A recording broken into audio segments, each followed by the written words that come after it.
Alors, dans le texte que je vous propose d'étudier aujourd'hui, qui est basé donc sur la Gemara, donc à la page 16b du traité de Rosh Hashanah, le fameux adage de Rav Kruspoudae, qui nous dit donc Mar Rav Kruspoudae, Mar Rabbi Yochanan, Shlosha Sfarim Niftachim beRosh Hashanah, il y a 3 livres qui sont vers Rosh Hashanah, Echad Shareshim Gorim, Echad Shel Tzadikim Gorim, Echad Shel Benonim, un de gens qui sont des impies, mais intégral, quoi, hein, intégraux.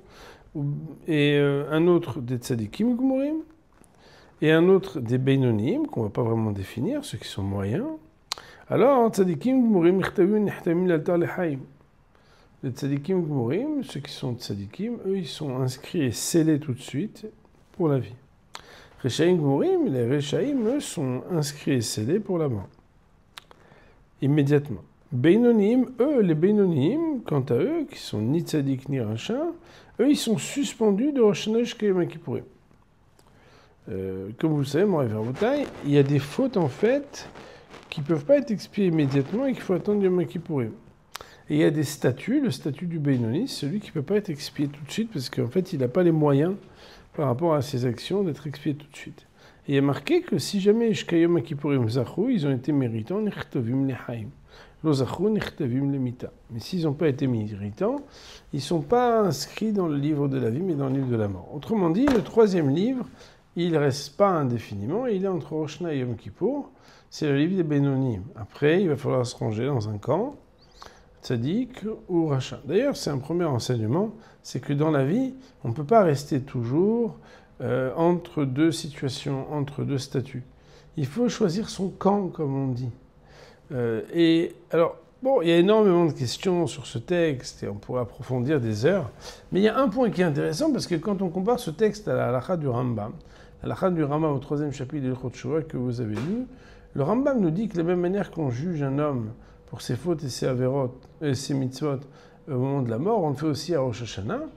Et le jour de Rosh Hashanah, celui qui se trouve tzaddik, bah lui, il est scellé pour la vie. Celui qui se trouve rachat, il est scellé pour la mort. Et le Beinoni a marqué qu'on va suspendre jusqu'à Yom Kippour, mais regardez les mots du Rambam, Im asat tshuva nechtam lechaim. Im lo asat tshuva nechtam lemita. S'il a fait tshuva, il est inscrit et scellé dans le livre de la vie, sinon il est scellé pour la mort. La question que tout le monde pose, c'est que dans la Gemara, on nous dit zachou. On ne nous dit pas tshuva. S'ils ont été méritants. Et d'ailleurs, c'est très intéressant, puisque même s'il est très difficile pour nous d'envisager que le Beinoni, c'est quelqu'un qui est moitié-moitié exactement. Mais dans l'hypothèse, on dirait que le Beinoni, c'est moitié-moitié. A priori, moitié-moitié, ben lui, avec une seule mitzvah, il fait tout balancer.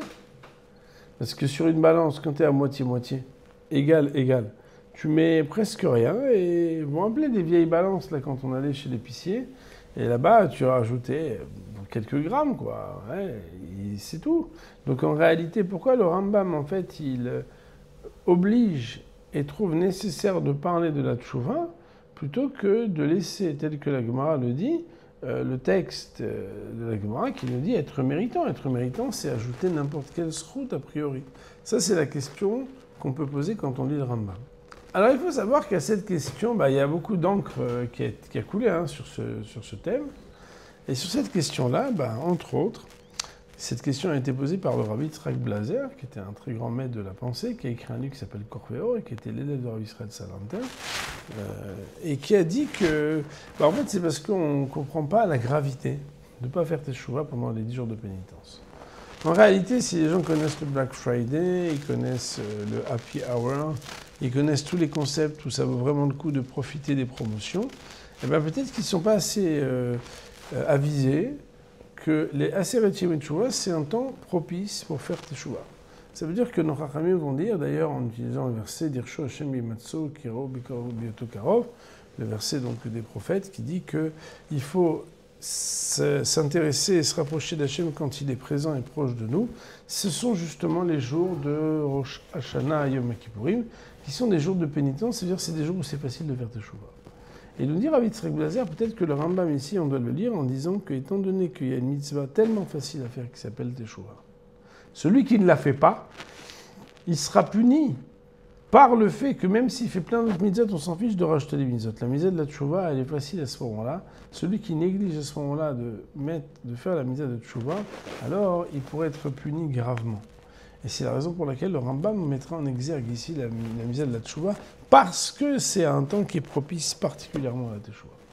Et bien évidemment, pour nous, ça nous interroge et ça nous fait réfléchir au fait de se dire, ok, j'étais à Rosh Hashanah à la synagogue, mais est-ce que je ne dois pas me sentir obligé maintenant de profiter de faire teshuva? Et bien évidemment, Rabotai, personne ne peut penser qu'il n'a pas de teshuva à faire. C'est juste de savoir comment. Mais il est clair et net que chacun d'entre nous doit être concerné par la teshuva. Deuxième commentaire, c'est le commentaire du Rav Pomeranchik. Le Rav Pomeranchik, il était l'élève de Reb Chaim de Brisk. Il a un livre qui s'appelle Emek Bracha. Et c'est très intéressant parce que lui, il répond différemment à cette même question. Comment il répond?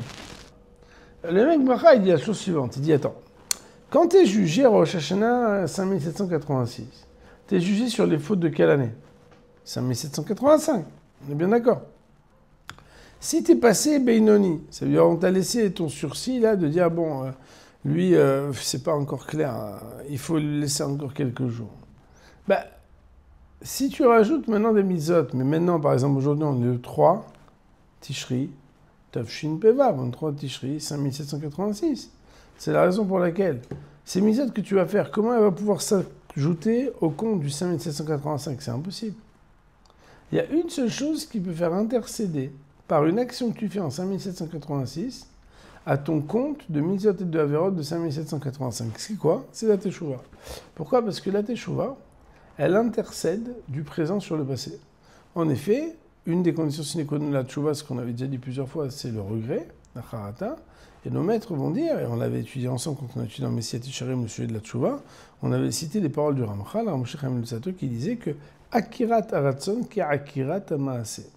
Quand quelqu'un, il essaye d'arracher sa volonté en regrettant, c'est-à-dire qu'il fait quelque chose sur la volonté qu'il avait eue à l'époque quand il a fait sa faute, ça peut avoir une action que l'action qu'il avait faite, c'est comme s'il n'avait pas faite. C'est ça la tchouva. Quand quelqu'un fait une tchouva, par exemple, avec amour, non seulement c'est comme s'il n'avait pas fait la vera, mais c'est comme s'il avait fait des mitzvot à la place. Quand quelqu'un il fait tchouva avec crainte, c'est considéré comme si, au lieu d'avoir fait une avera volontairement, il l'avait fait de manière involontaire. Et donc on voit que quelque part, ce qui peut intercéder rétroactivement, l'effet rétro, c'est uniquement à propos de la teshuva. C'est la raison pour laquelle, pour le Rambam, nous dit le Emek Bracha, le Rambam, quand il parle de Zachou, Zachou, pour lui, la traduction, elle doit être logique, elle doit être cohérente. Le seul moyen d'arriver à être Zachou, c'est de faire teshuva. Une fois, on avait cité le Rav Hutner, et je me rappelle que, bon, c'est toujours très intéressant, le Rav Hutner, par Haditzra, qui expliquait qu'en réalité, le Beinoni, c'est très difficile de comprendre quand les poskim, par exemple, les Syriens, ils disent on est tous des Beinonim.